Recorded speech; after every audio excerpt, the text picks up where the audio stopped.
Vanity Fair was first to report that it's not Seth, it's Pete. Pete Hegseth was investigated for an alleged sexual assault in October of 2017. Hegseth's lawyer said that the allegation was, quote, investigated by the Monterey Police Department, and they found no evidence for it. CBS News political correspondent Caitlin Huey-Burns is in West Palm Beach and joins us now. Caitlin, break down these allegations and how the campaign's responding to them. Hey, Vlad, good to see you. Yes, this pertains to Pete Hegseth, who has been nominated for defense secretary. These are allegations made in 2017, and we're hearing from the campaign, or I should say the transition team now, it's the transition team, writing back against all of this. Let me read you the statement from the transition team. President Trump is nominating high caliber and extremely qualified candidates to serve in the administration. Mr. Hegseth has vigorously denied any and all accusations, and no charges were filed. We look forward to his confirmation as U.S. Secretary of Defense so he can get started on day one. And this comes, of course, as there are lots of questions about some of these nominees who are being put forth by Donald Trump, putting forward nominees that are controversial but also close allies of him. And the kind of big spotlight, of course, this week has been on Hegseth, has been on Matt Gaetz for Attorney General, and, of course, as you just mentioned now, RFK for Secretary of Health and Human Services. This is all creating a big test for this Republican majority, this new Republican majority in the Senate, testing essentially their loyalty to Donald Trump and the mandate that he believes he has from being elected, and also managing their role in terms of advice and consent. That is the role of the U.S. Senate when it comes to these nominations. All right, Caitlin, as you know, the president-elect also announced yesterday that Robert Kennedy Jr. is his pick to lead Health and Human Services. Of course, he's not a doctor. We know that he's anti-vaccine. He wants to ban fluoride in drinking water. And I want to read something, Caitlin. I don't know if you've seen this. The New York Post, which has been a staunch supporter of President-elect Trump, wrote this about Robert F. Kennedy Jr. When it came to topics, his views were a head-scratching spaghetti of what we can only call warped conspiracy theories, and not just on vaccines. Neocons are responsible for American policy ills.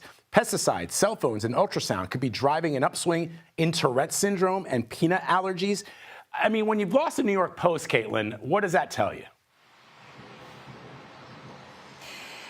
Right, Vlad. And to be clear, the Secretary of HHS does not have to be a doctor. The current secretary is not a doctor. But you're right that RFK Jr. has a whole history, years and years and years of controversial statements on a whole host of things. That's why he had kind of become a pariah within the Democratic Party, a party, of course, which, you know, he was a member of. Of course, he's a member of a big political Democratic dynasty. He left that party, waged an independent bid for the presidency, and when he dropped out or suspended his campaign, he endorsed Donald Trump very quickly.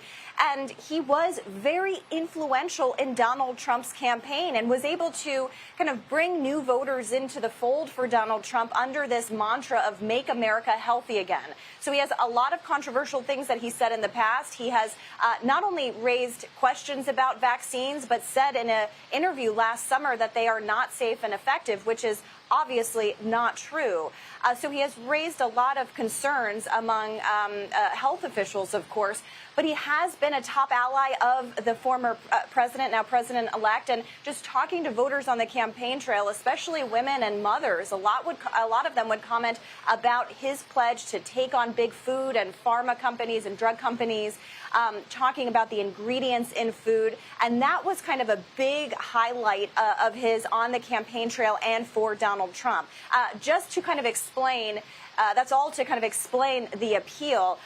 And notably, Vlad, in his victory speech last week here in West Palm Beach, Donald Trump singled out very few people who helped him here, his family, the Speaker of the House, and other, you know, Elon Musk and other kind of prominent people. And he also shouted out RFK Jr., which really speaks to the way in which he has seen him as a top ally of this campaign and someone who did, in fact, help him on the campaign trail.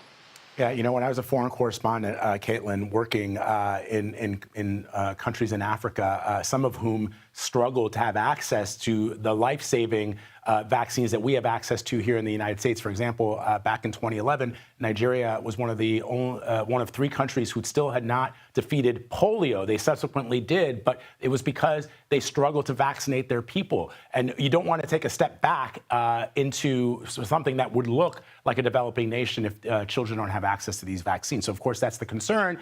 And the Senate, in their role as the advice and consent branch of the government, will have a significant say in whether or not RFK Jr. is ultimately picked to be Health and Human Services Director. Caitlin, great to have you, my friend. Thank you very much.